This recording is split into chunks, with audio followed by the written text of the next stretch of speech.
Hello friends, स्वागत है आप सभी का आपके अपने यूट्यूब चैनल पर। मैं सोनी मैम आप सभी का हार्दिक स्वागत करती हूं। तो फ्रेंड्स, आज हम डिस्कस करने वाले हैं क्लास 10th व 12th से संबंधित हिंदी व्याकरण के एक मोस्ट इम्पॉर्टेंट टॉपिक पर, जिसका नाम है प्रतीक अलंकार। क्या फ्रेंड, प्रतीक अलंकार जो एग्जाम में बहुत ज्यादा पूछे जाते हैं, इसलिए बहुत ही महत्वपूर्ण है। फ्रेंड, वीडियो को शुरू करने से पहले वीडियो को लाइक, चैनल को सब्सक्राइब, बेल आइकन घंटी को प्रेस कीजिए। आज का टॉपिक है फ्रेंड हमारा प्रतीक अलंकार। क्या फ्रेंड, प्रतीक अलंकार ये कितने मार्क्स के आते हैं फ्रेंड? तो ये 2 मार्क्स के आते हैं, अर्थात 2 नंबर के आते हैं फ्रेंड प्रतीक अलंकार।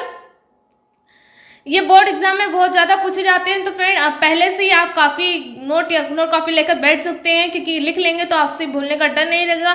फिलहाल तो आप फ्रेंड वीडियो फिर बार बार भी देख सकते हैं, जब चाहे जब देख सकते हैं। तो फ्रेंड, प्रतीक अलंकार की परिभाषा क्या है? टॉपिक फ्रेंड हमारा प्रतीक अलंकार की परिभाषा है, डिफिनेशन क्या है, प्रतीक अलंकार क्या होता है, एग्जाम में बहुत ज्यादा पूछे जाते हैं। तो फ्रेंड, इसकी प्रतीक अलंकार के डिफिनेशन इस प्रकार से हैं।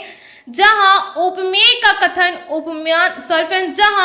उपमेय का कथन उपमान के रूप में और उपमान का कथन उपमेय के रूप में किया जाए, वहां प्रतीक अलंकार होता है। कौन सा अलंकार होता है फ्रेंड? प्रतीक अलंकार होता है। जहां उपमेय का कथन उपमान के रूप में और उपमान का कथन उपमेय के रूप में किया जाए, वहां प्रतीक अलंकार होता है। तो पहले फ्रेंड हम ये जाने कि उपमेय होता क्या है। क्या होता फ्रेंड? उपमेय क्या होता है? मैंने बहुत सारी वीडियो में बताया भी कि उपमेय क्या होता है फ्रेंड, तो दोबारा फिर से बता रही हूँ कि उपमेय क्या होता है। उपमेय उसे कहते हैं जिस वस्तु की समानता, क्या फ्रेंड, जिस वस्तु की समानता बताई जाती है उसे उपमेय कहते हैं। क्या कहते हैं फ्रेंड? उपमेय कहते हैं। जिस वस्तु की समानता बताई जाती है उसे क्या कहते हैं फ्रेंड? उपमेय कहते हैं। उपमान किसे कहते हैं? फिर उसके बाद फ्रेंड क्या है? उपमान। तो यहाँ उपमान उसे कहते हैं जिस वस्तु से समानता की जाती है। क्या फ्रेंड? जिस वस्तु से समानता की जाती है उसे उपमान कहते हैं फ्रेंड, या जिस उपमेय उसे कहते हैं फ्रेंड जिस वस्तु की समानता बताई जाती है। क्या फ्रेंड? जिस वस्तु की समानता बताई जाती है उसे उपमेय कहते हैं। उपमान उसे कहते हैं फ्रेंड जिस वस्तु से समानता की जाती है। तो आई होप फ्रेंड आप सभी को उपमेय और उपमान के बारे में समझ में आ गया होगा। या प्रतीक अलंकार के डिफिनेशन फिर सॉरी फ्रेंड दोबारा से पढ़ते हैं, एक बार दोबारा देखते हैं फ्रेंड। जहां उपमेय का कथन, क्या फ्रेंड, जहां उपमेय का कथन उपमान के रूप में और उपमान का कथन उपमेय के रूप में किया जाए, वहां प्रतीक अलंकार होता है। कौन सा अलंकार होता है फ्रेंड? प्रतीक अलंकार होता है। जहां उपमेय का कथन उपमान के रूप में और उपमान का कथन उपमेय के रूप में किया जाए, वहां प्रतीक अलंकार होता है। कौन सा अलंकार होता है फ्रेंड? प्रतीक अलंकार होता है। दूसरे शब्दों में लिखा गया फ्रेंड डिफिनेशन। ये दोनों डिफिनेशन बहुत ही सरल भाषा में लिखा गया है फ्रेंड, कि कोई भी आसानी से समझ सकता है फ्रेंड। तो मैंने बहुत ही सरल भाषा में लिखा है कि जिससे आप सभी को समझ में आ जाए।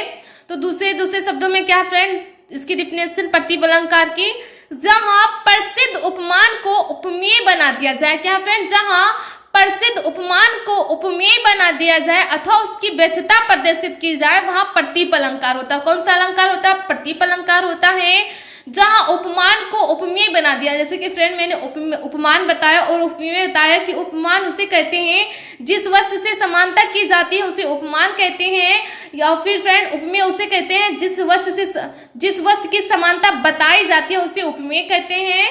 तो मैंने पहले से भी बता दिया, फिर दोबारा भी बता रही हूँ फ्रेंड कि जिस वस्तु से समानता की जाती है तो उसे उपमान कहते हैं, या जिस वस्तु से समानता बताई जाती है उसे उपमेय कहते हैं। तो आई होप फ्रेंड आप सबको उपमेय उपमान के बारे में अच्छे से समझ में आ गया होगा कि जहां प्रसिद्ध उपमान को उपमेय बना दिया जाए अथवा उसकी व्यर्थता प्रदर्शित की जाए, वहां प्रतीक अलंकार होता है। कौन सा अलंकार होता है फ्रेंड? प्रतीक अलंकार होता है। जहां उपमेय का कथन उपमान के रूप में या फ्रेंड ये भी कह सकते हैं कि उपमेय को उपमान मान लिया जाए या बना दिया जाए, और उपमान का कथन या उपमान का कथन उपमेय के रूप में किया जाए, वहां प्रतीक अलंकार होता है फ्रेंड। सेकेंड डिफिनेशन जो दूसरे शब्दों में दी गई थी फ्रेंड इस प्रकार से है, जहां प्रसिद्ध उपमान को उपमेय बना दिया जाए अथवा उसकी व्यर्थता प्रदर्शित की जाए, वहां प्रतीक अलंकार होता है। कौन सा अलंकार होता है फ्रेंड? प्रतीक अलंकार होता है। इसके एग्जाम्पल के बारे में समझते हैं फ्रेंड। मैंने पहले से फ्रेंड 3 एग्जाम्पल लिख रखा है। फर्स्ट एग्जाम्पल है फ्रेंड, उस तपस्वी से लंबे थे देवदारू जो 4 खड़े। क्या फ्रेंड? उस तपस्वी से लंबे थे देवदारू 2 4 खड़े।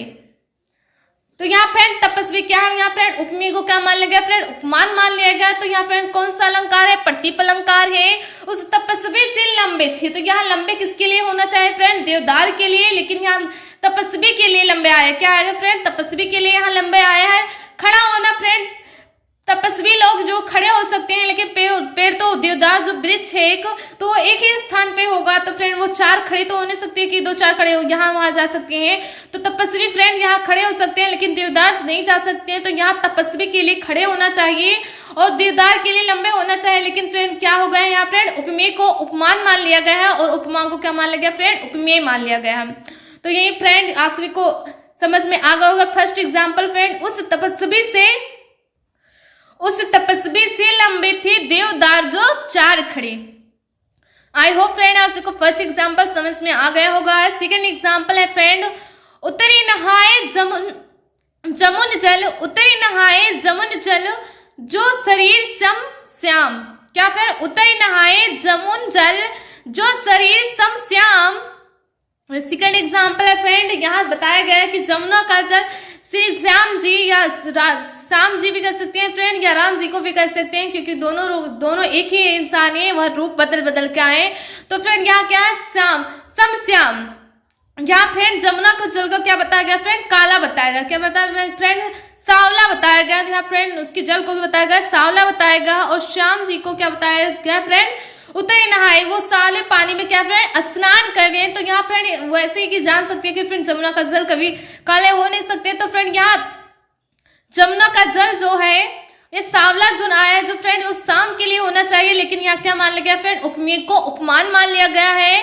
सेम फर्स्ट एग्जाम्पल की तरह है फ्रेंड। सेकंड एग्जाम्पल भी, उतरी नहाए जमुन जल जो जो शरीर सम श्याम। तो सेकंड एग्जाम्पल आया फ्रेंड आप सबको समझ में आ गया होगा। थर्ड एग्जाम्पल है फ्रेंड, जग प्रकाश तो जस करे व्यर्था भान यह देख। ये सेकंड जो डिफिनेशन दी गई फ्रेंड कि यहाँ व्यर्थता प्रदर्शित की जाए, उसके आधार पर थर्ड एग्जाम्पल दिया गया फ्रेंड, जग प्रकाश तो जस करे व्यर्था भान या देख। यहाँ भान जी ने बताया कि यहाँ जो सूर्य के प्रकाश से क्या बताया फ्रेंड, व्यर्थ बताया। क्या फ्रेंड बताया फ्रेंड, सूर्य जग प्रकाश मतलब सूर्य के प्रकाश को क्या बताया गया फ्रेंड, यहाँ व्यर्थ बताया गया है। तो आई होप फ्रेंड आप सबको तीनों एग्जाम्पल समझ में आ गया होगा। फर्स्ट एग्जाम्पल है, उस तपस्वी से लंबे थे देवदार जो 4 खड़े। सेकेंड एग्जाम्पल है फ्रेंड, उतरी नहाए जमुन जल जो शरीर सम श्याम। थर्ड एग्जाम्पल है फ्रेंड, जग प्रकाश तुम जस करे व्यर्था भान यह देख। तो आई होप फ्रेंड आप सबको प्रतिप अलंकार के डेफिनेशन तथा एग्जाम्पल समझ में आ गए होंगे। अगर समझ में आ गया है तो वीडियो को लाइक, चैनल को सब्सक्राइब, बेल आइकन घंटी को प्रेस कीजिए। मिलते हैं अगले वीडियो में या नेक्स्ट पार्ट में। जय हिंद, जय भारत।